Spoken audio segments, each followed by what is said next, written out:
theoretically could have messed it up. Don't take that the wrong way. No, could she? I feel like I could have just as well. No, but my coach Alberto had prepared me for it. We didn't focus on time. He just told me to race. His whole thing was don't focus on the time. If you just focus on competing and racing, you'll get the job done. So that's what I focused on, just executing a good race and just putting us in position for just to get the baton. And I knew what the other three ladies could do, so it was just a matter of me just setting a good tone. Awesome, awesome. So Sonia, we had you split at about 49, 9, 5, 9, 6. And you opened up that huge gap. How do you feel about that and set that up for the team? You know, I felt really great. Like I said, it was an honor to partner with these ladies. I've never run a distance medley relay, and to have my personal world record was really special. And so I just wanted to do my part. I wanted to run well here. Love competing in the Bahamas. So it's just an honor to have a world record. I'll never forget this moment. Was it difficult for you to make the decision to run the medley in addition to the 4x4? Was it difficult to run with Ajay, Chenier, and Shannon? No. You know, when I got to the hotel, Coach Hart ran up to me and told me about the opportunity. And I'm so happy that Rose wanted me to be on the team. And I said yes right away. Didn't have to think about it. This is what it's all about, being able to partner with some of the best women in the United States to come to this country and represent the Team USA so well. It was a no-brainer for me. What was the emotion you were feeling up on the podium here in the national anthem with this fine group of ladies here?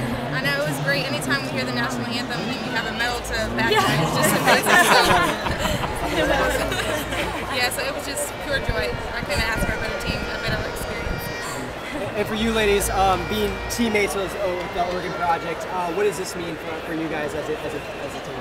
We were really excited for the opportunity. I mean, I think last year we were both intrigued by the World Relays, but we weren't able to make it work. I had been coming off of an injury last season, but this year with indoors going so well, I was like, please could we do the World Relays? Please could we do the World Relays? And I think once we started to hear what other women were interested, we all got that much more committed to coming out here and trying to bring home a world record and a gold medal. So.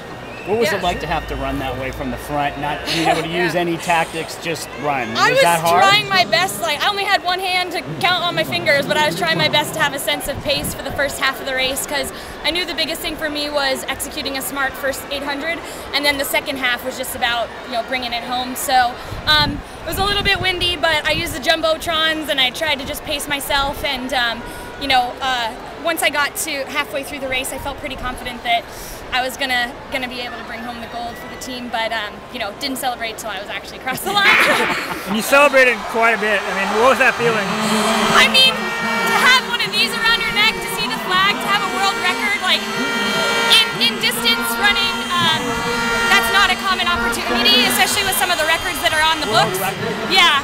So, I mean, I feel so honored to be able to be a part of this team. And you guys didn't come last year. What did you hear about it, and how did it compare to what you heard? I heard it was such a fun event. I heard that Bahamas did such a good job hosting. I've been wishing there were distance medley opportunities ever since I started running professionally. So when I heard about the World Relays, I was like, yes, please. So yeah. So what's next now for you individually? For me, up next is I believe Oxy and Prefontaine, and then Hoka at Occidental College, and then Prefontaine, and then maybe another race before USA. So I should have about 3 more races until USA's get going. But we're heading off to altitude tomorrow, and that'll be our first time at altitude this year. So. The US dropped it? Less than 2 weeks before you come back down for Oxford? I'll stay up there all the way through USA, so yeah. And is it a big deal to come down and race or is it not a big deal? The main focus is USA's, so staying focused on that.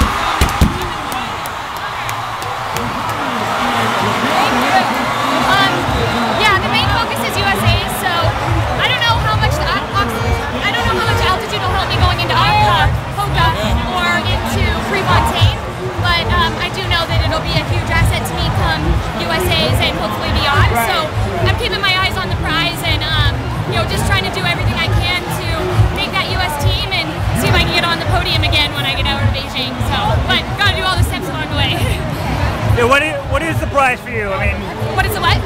prize? Do you think you can gold medal? I mean, where do you when you think of Worlds, like, what's your focus or what's your mindset? It's been a long time since 2009 when I was on the podium last, and I think last year I did a good job of proving that I still have what it takes. But first prize is making the U.S. team, because that's never a given with the crop of athletes that we have. I know I need to bring my A game, but I was ranked 4th in the world last year, coming on strong the second half of the outdoor season. I had a great indoor season, and I've been able to just keep building off of that. So, the podium's my goal, the top of the podium's my goal. The main goal is Rio the following year, so just trying to build for that. What's different? I mean, going into last year, people were like, oh, Shannon maybe needs to move up to the 5K. Yeah. And now you're like right back in the thick of things. Is it the confidence from Alberta, the training, or what? I think more than anything, it's the guidance. Coach Cook was an amazing coach, but he coached me long distance ever since I started, pretty much.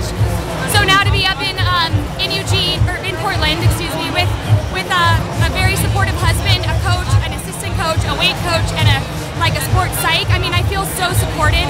I get to train on the Nike campus where I'm working with the shoe designers and the clothes designers, and so I feel like I have this team supporting me and carrying me along, and I feel so honored for that opportunity. And it makes it, I think, it removes a lot of the distractions and makes things a lot simpler. So when I get to the starting line, I know I've done everything I can to give a gold my best shot. Great job today. Thank you so much.